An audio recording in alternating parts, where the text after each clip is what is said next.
Welcome to Friday Night Firelight, presented by Mortal Up. I'm Brian Brody, your host, sponsored by Nutrient Survival at nutrientsurvival.com, and of course, Firebugs at Firebugs, that's BUGGZ.com.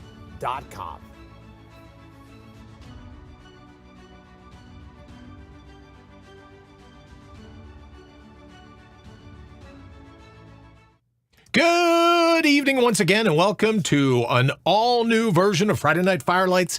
Before I get into thanking Nutrient Survival, and of course, as I say all the time in the opening, Firebugs for being the sponsors of Friday Night Firelights, we were all ready to go. Big breaking news to go over today.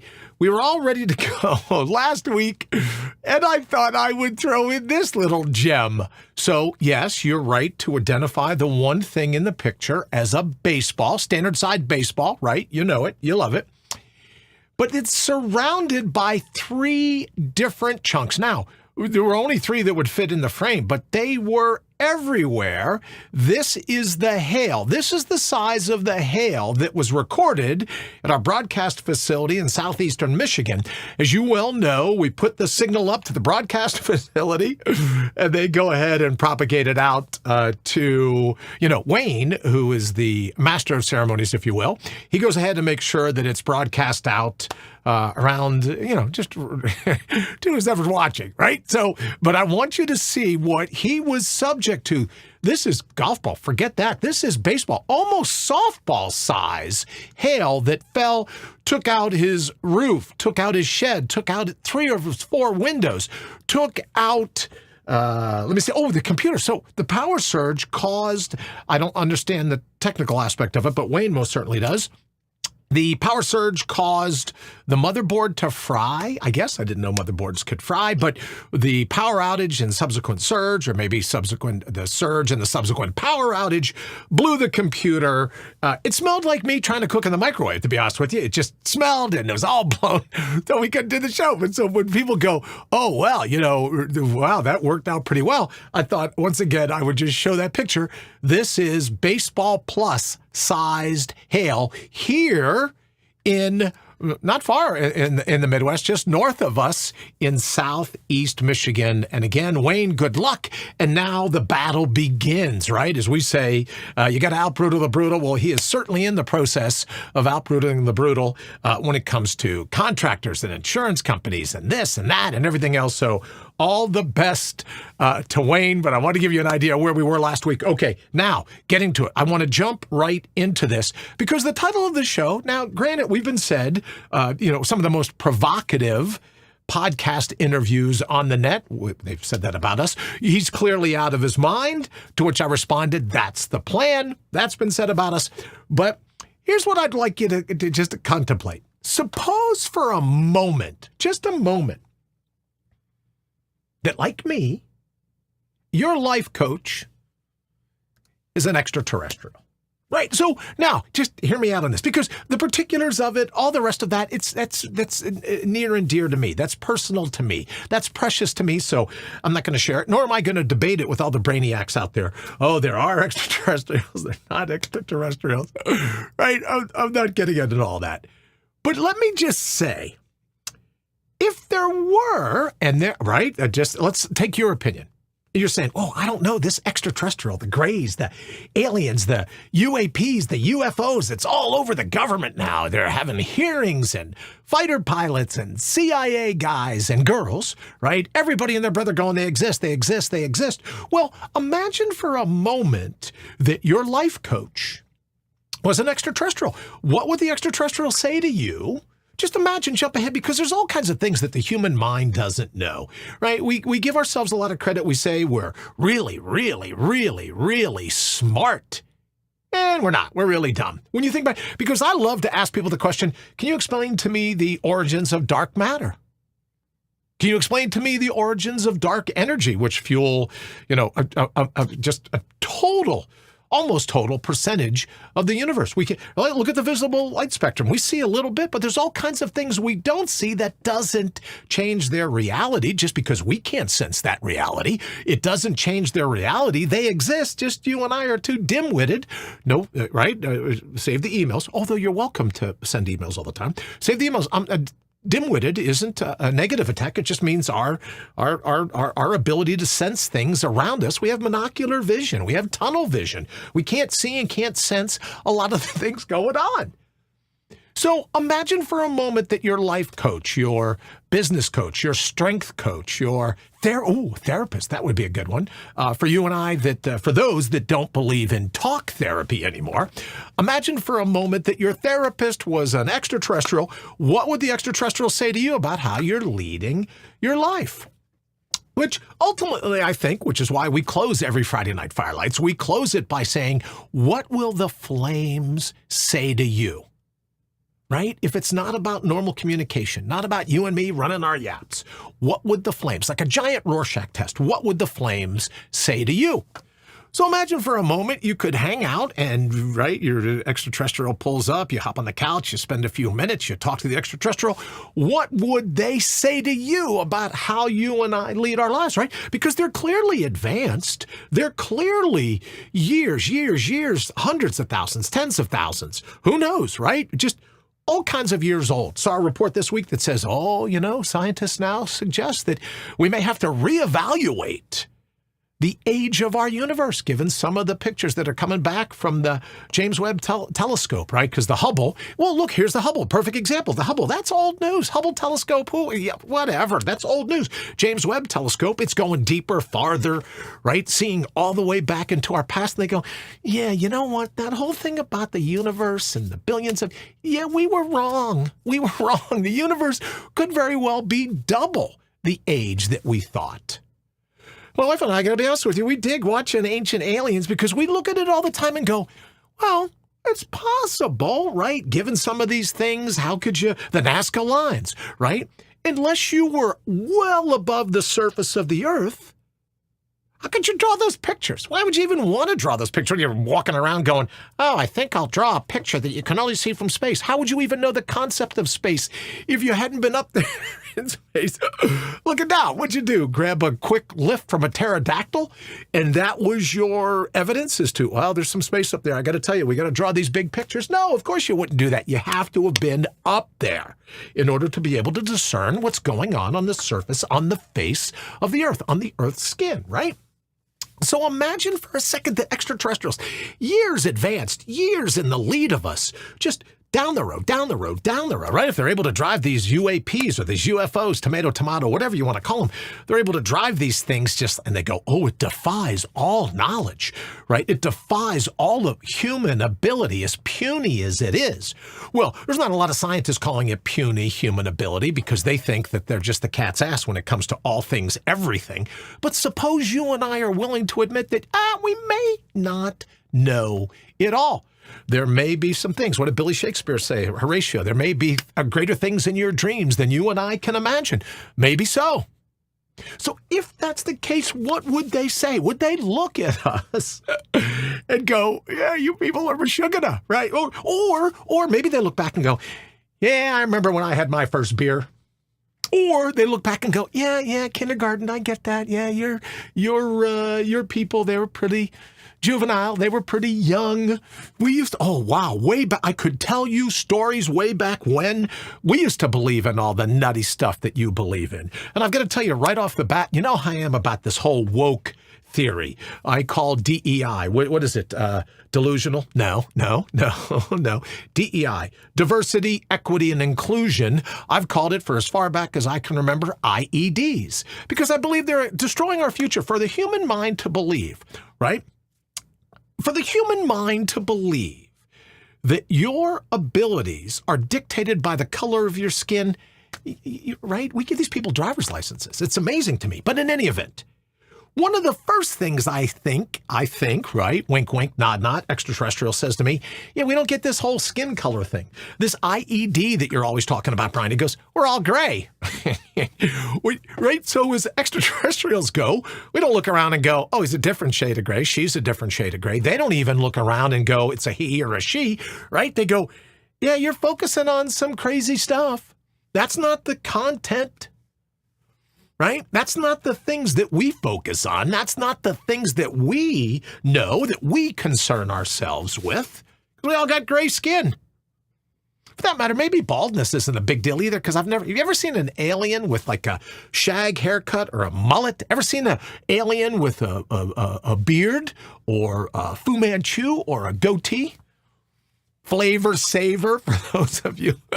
Ever see an alien with one of those? Any of the pictures of grays? Forget how tall they are, right?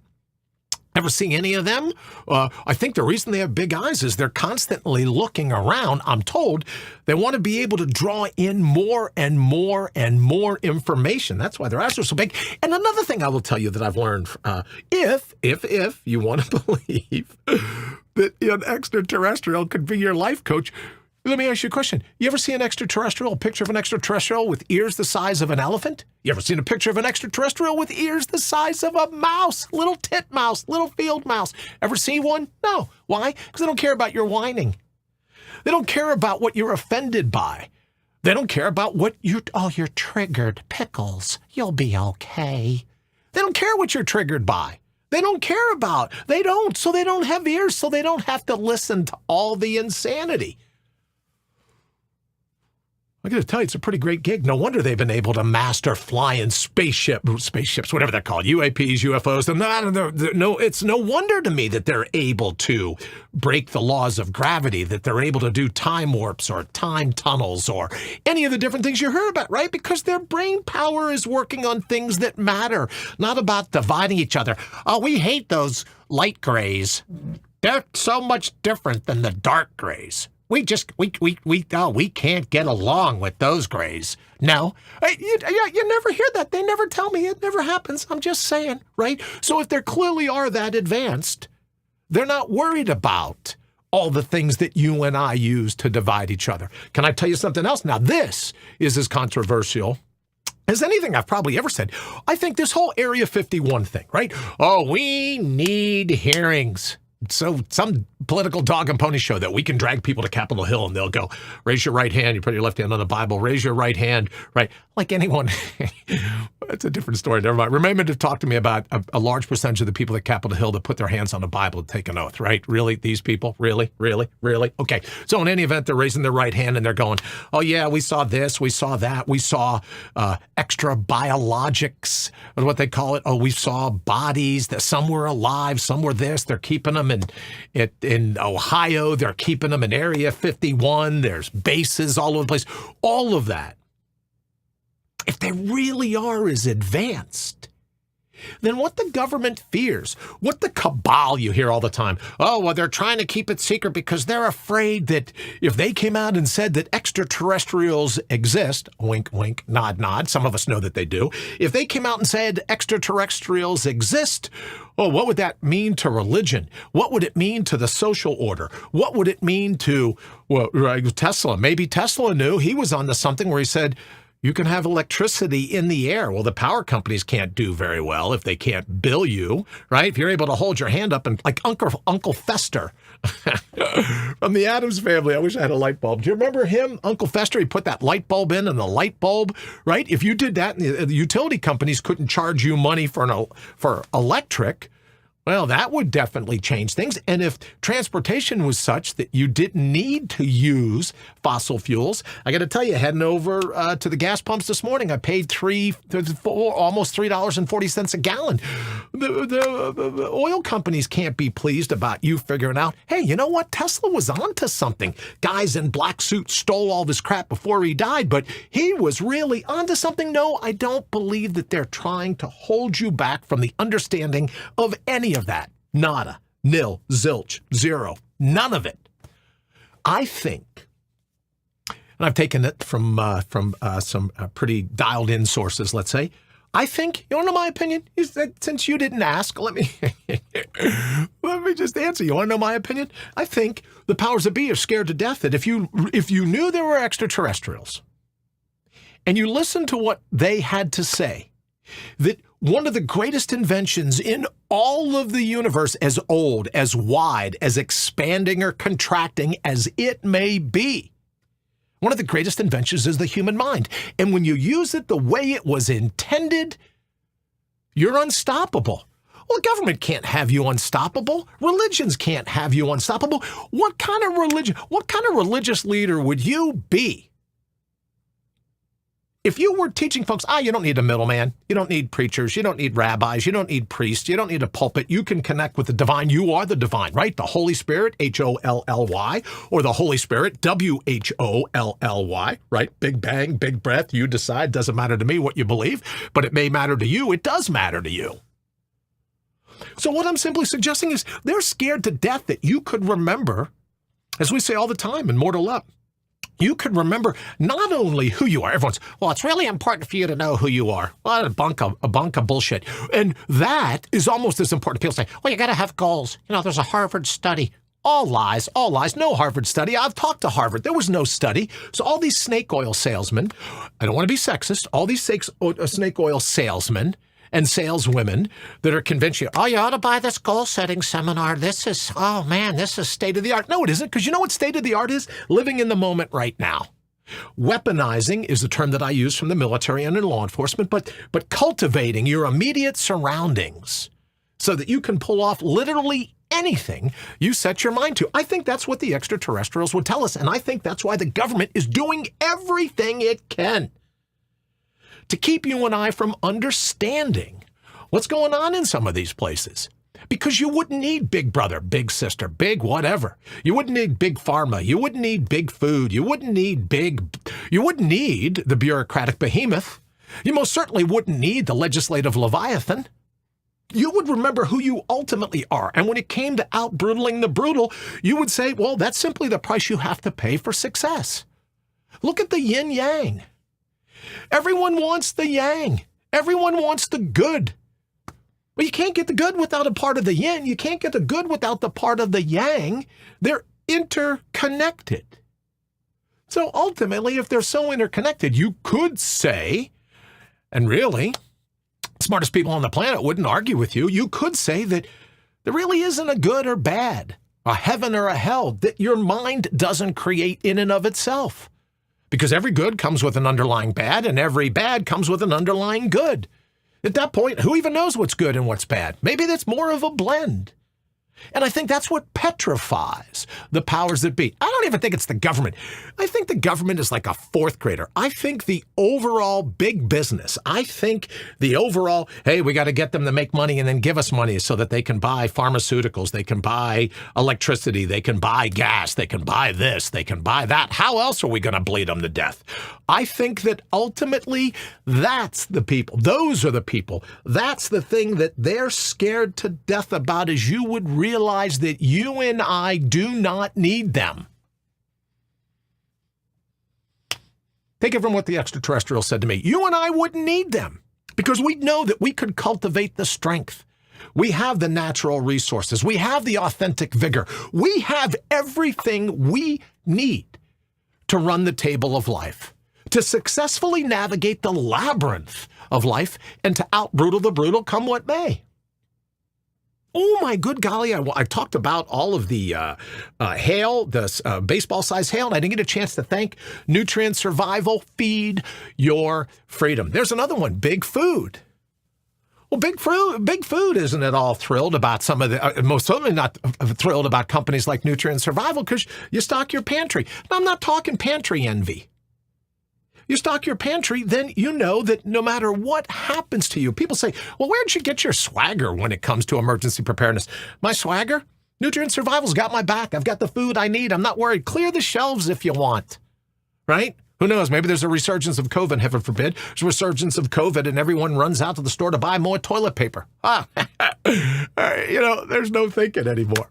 And also I wanted to thank because with some of the things we've got coming up here personally in my family here in the next couple of weeks, fire bugs and my fire bugs on the fly, the setup that I use along with some Lodge cast iron to cook all the meals that I need, because I am actively recruiting a power outage, right? We're going backwoods camping, actively recruiting a power outage so that I have to think on my feet. All right, I know that I had promised that we would keep these to 20 minutes, i.e. the 20-minute victory, so we're going to attempt to do just that. Thank you all so very much for joining us. We'll be back next week with another edition of Friday Night Firelight. Hopefully we'll have Wayne up and running. Hopefully, I'll bet you anything. You know what I would love? I bet you he kept some of those hail balls in the freezer. Maybe we can get him to show one live on camera. And if I get an opportunity, maybe some more pictures. Big eyes, no ears, no hair, no flavor saver. My extraterrestrial as a life coach will get a chance to, we'll snag a few more pictures. All right, we are out of here. But before we go, as we always do, spend what we know is 38 seconds. Spend just a half a moment staring into the fire and see what the flames have to say to you. Good night, everybody.